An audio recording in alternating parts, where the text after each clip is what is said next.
All right, welcome back, y'all. Today we are talking about The Real Housewives of Potomac, season 9, episode 2. I'm going to say it again until it proves my theory to be unfounded and or false. I think the girls have shown up to work this season. This may be the season that Real Housewives of Potomac actually put themselves on the map. And what I mean by that, yes, I know the series and the franchise have been out for quite some time, but they are really earning their keep this season. I really think so. And I know a lot of y'all hate Gizelle. Y'all don't care for Gizelle, but I actually like Gizelle. I like Gizelle, and I'm gonna tell you why. Now, I don't necessarily like everything that Gizelle does, right? But I like her. I do. For those of you that are not Giselle fans, I'm gonna put you on the spot. My question to you is why? What is your qualm with Giselle? What is it about Gizelle that had just completely made you disconnect and say, I can't get with her. She's not on my roster. Next. And for those of you that are rolling with me and you like Gizelle, what is it about her that keeps you tuned in, that gives her a thumbs up? And then also sometimes maybe she'll get a pass from you. I want to talk about it. And I want to talk about 3 things that I feel like I was able to pull out of this episode. Number 1, I want to talk about the charity event. Remember, I'm on episode 2. I know episode 3 has aired, but I want to talk about what I feel like, or where I feel like Gizelle may have been coming from. That's the first thing. I want to talk about Karen throwing a monkey wrench throwing a monkey wrench in it all and really complicating things and putting the girls in the middle of whatever it is that she's having, which I feel like Karen Huger may be experiencing a midlife crisis. Am I alone on that? What are your thoughts? I'm not saying it because of her arrest and her DUI. But when she placed those girls in a situation where they almost had to choose which event they would go to, I'm like, Karen, come on. Really? This is a bit far fetched for television, but we're going to talk about it. And then, third, I also want to talk about Ashley and the new girl and the lack of the Black experience. Listen, let's talk about it. For those of you who are just tuned in, or if you're new to the channel, welcome to the palace. I am Queen Sheba. I cover a variety of hot topics specific to reality television, but most of all, I'll hone in on the psychological and the behavioral traits of the Black experience. Now, y'all know I could have cropped that out, but I want y'all to see that we make mistakes and have bloopers too. Subscribe now. All right, y'all, pull up a seat and let's talk a little bit about Stacey Rosh. I hope I'm saying her name correctly, and Ashley Darby. I want to talk about these two ladies. Um, I think I'm in the middle when it comes to them. I'm neutral, one way or the other, right? However, they had a one-on-one scene together where they kind of went to the park and they were talking, and they got into the Black experience of it all, the lack thereof. And unfortunately, I'm gonna have to call bullshit. Let me tell you why. I'm calling BS on Potomac not being big enough to socialize your children and allowing them to socially connect with other Black children. That's BS. That's BS, in my opinion. Now, Stacey and both Ashley are married to white men. Is that an issue? Absolutely not. Both of them are on the brink of divorcing, and both of them are actively dating. Now, I've never been in that situation, but I'm going to say to me, well, let me ask you this to you. If you are not getting along with your spouse, if you are having a rough patch in your marriage, and let me tell you why I call it a rough patch, because until you're divorced, you're still married. I don't care if you are in these streets telling other people that you're sleeping with that we are separated. I'm going to call it a rough patch until you actually sign them papers, like Usher said. Now, my question to those of you that are tuned in, is it okay to date outside your marriage? Is that the new phenomenon? when experiencing a rough patch, whatever that means. Because I'll say it again, until you are divorced, you were still married. Now, is it okay for you if your husband had a girlfriend while you and him were experiencing a rough patch? Is it okay if you had a boyfriend while you and your husband were experiencing a rough patch, vice versa, blah, blah, blah? I'm asking you that so that we can align ourselves with our own beliefs and what we feel to be true or we feel to be right from a moral standpoint, right? Based on your own experience and what you would or would not allow. Now, Stacey and Ashley are both dating, actively dating while going through a rough patch in their marriage. Both are married to foreign men. Ashley's husband is British. Stacy's husband is German. I believe both women are proud or have taken some type of pleasure and privilege being married outside of their race. For Ashley, I don't think it was ever about love. I think her mother groomed her on how to marry for money. I don't think that's right or wrong. I think it is what it is. I think if you got the tools, the toolbox, baby, and the foundation to go out there and get it, you get it. But don't expect a different outcome other than what Michael Darby is giving you. Now, I think Ashley was lucky to be able to push out 2 kids so that she could have something for the next 18 years when it comes to the outcome of the marriage, right? That's the first thing. With Stacy, she has 1 child by her German husband. Okay. And I think both women have experienced the privilege of being married to white men. Are we mad about it? No, we're just talking about it. Pull up a seat. Can we just talk without people being offended? Like, we're just talking. We're just a bunch of we're a group of gals and guys just talking. Now, there's a level of privilege based on the man if you are a Black woman and you marry outside of your race, based on his income level and his education level. Now, we're not talking about a Tamar Braxton that actually reached back down low in the barrel and married a wigger. That's not what we're talking about. We're talking about women. And I'm going to be honest with you. I don't think Ashley can hold a candle to Stacy when it comes to, help me out, y'all in the chat. Ashley fucked her way into that marriage. I'm sorry. I'm sorry. Listen, we're going to talk about it. Ashley freaked her way and fucked her way into getting that man to marry her because that came with prerequisites. Michael Darby is a bona fide freak. Michael Darby is a bona fide freak. And as a matter of fact, he would have been all right at a Diddy party. Ashley, I don't know if you pretended to be or if you are, but Ashley is a bona fide freak. She signed up for that. Probably one of the few women that Michael could get to get along with that type of behavior and freaky ass activity. And as a result, he married her. But I do believe he married her under false pretenses. Or she got him to marry her under false pretenses because I believe Ashley tried to finesse that man into thinking she was going to be a freak forever, like Adina Howard. And eventually Ashley tapped out because Michael's freak game was long and strong.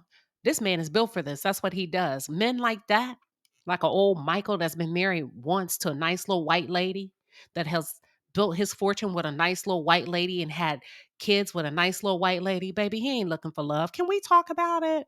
Listen, I'm not trying to offend anybody. I just love having real ass conversation. And I just kind of feel like you are my people and we can just talk about it.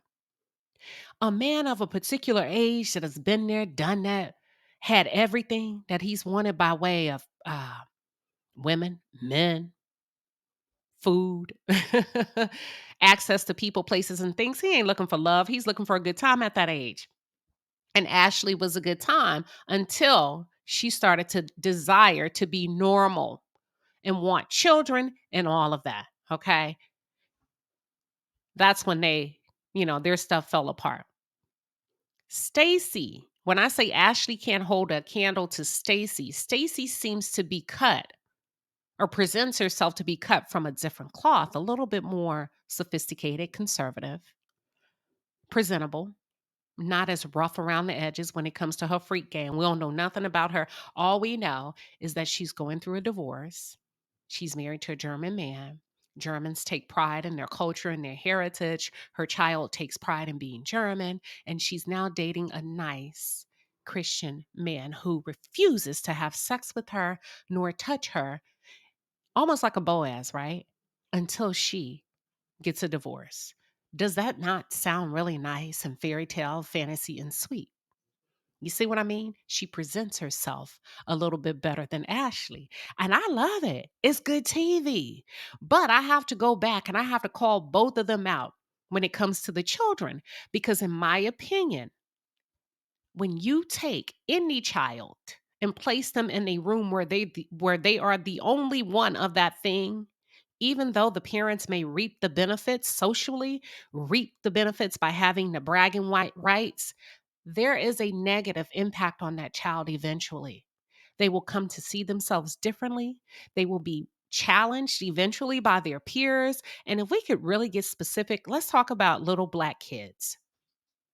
Both women shared that they're having trouble, or they haven't really had the opportunity, listen y'all, to socialize their Black children with other Black children for whatever reason they gave. I'm calling bullshit.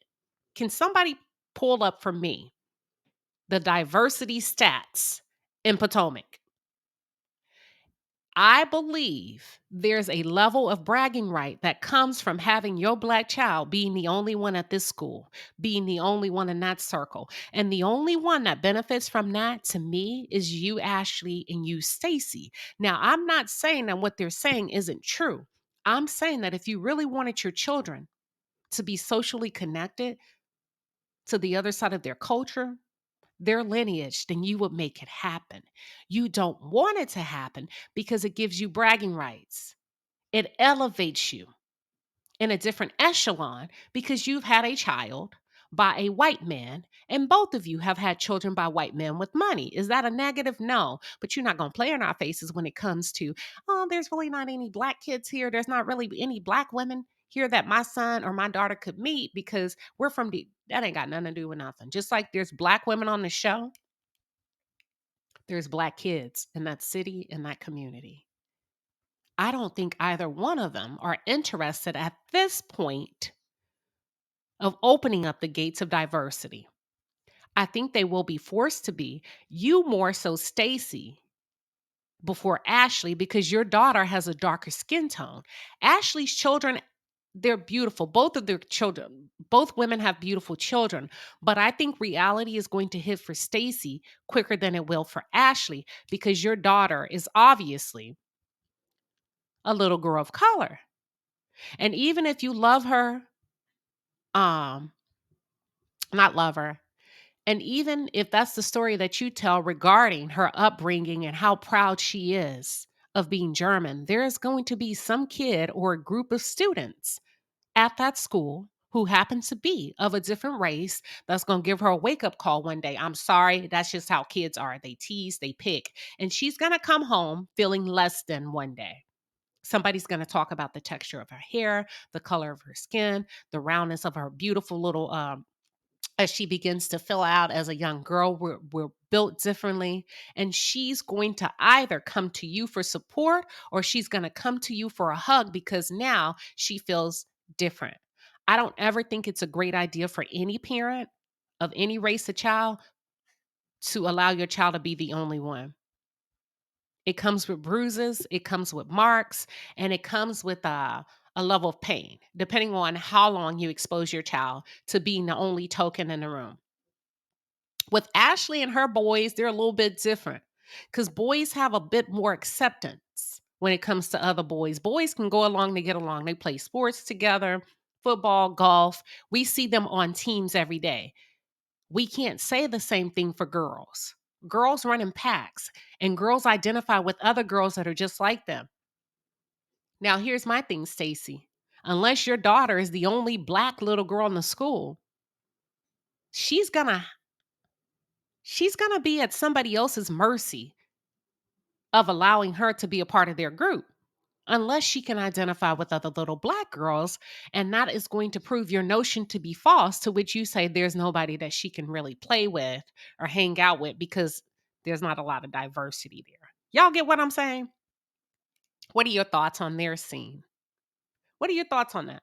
Have you had experience with this? And if so, did it turn out good for you? Were there moments that you didn't like yourself? You didn't like your hair texture, your body type? How did that work out for you?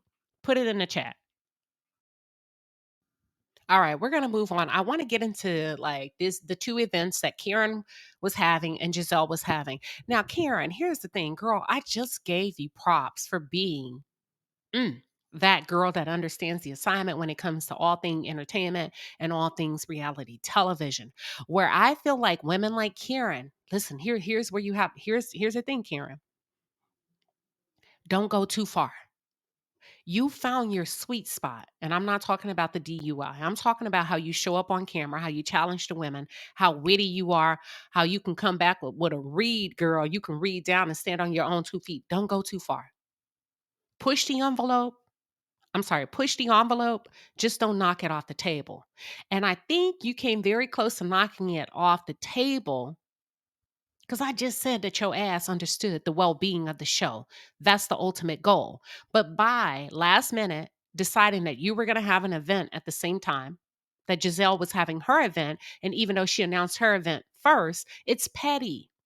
It puts the entire cast in a predicament, in a pickle, and it's unnecessary drama. That's what I mean. So don't knock the envelope off the table. You have found your sweet spot. You could have had yours the next day, the following day earlier, but to have it at the same time, I think that's some poor decorum. I do. And I think there was some spillover and it's going to impact relationships. I think you're trying too hard in that aspect and you don't have to. That's all I'm saying. Hold on, let me take a sip of my coffee. Mm. You don't have to.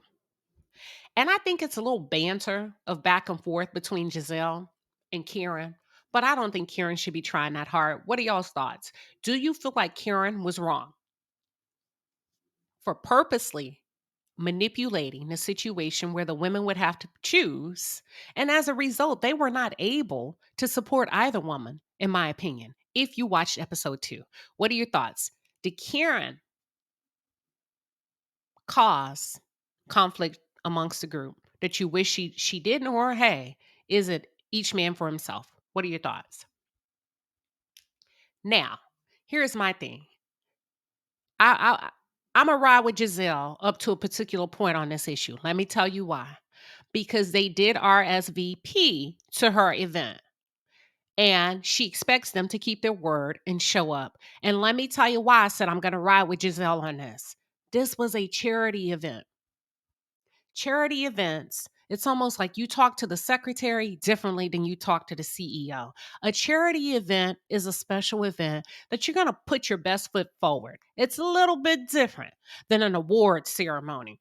It's a little bit different than some of these other events. You want to show up as your best self and you want to show up with some decorum and some manners about yourself. So that's why I said I'm going to ride with Gizelle up to a particular point regarding her expectations from the other women. Get here on time to a charity event. I'm sorry, I don't care. You need to be on time. It's a really bad look. And I can give Gizelle that regarding her expectations. What about y'all? Do you see it differently now that I've broke it down regarding charity? Have any of you ever gone to a charity or had the pleasure of participating in a charity event? What was it like? Is it important to be on time or is it not a big deal?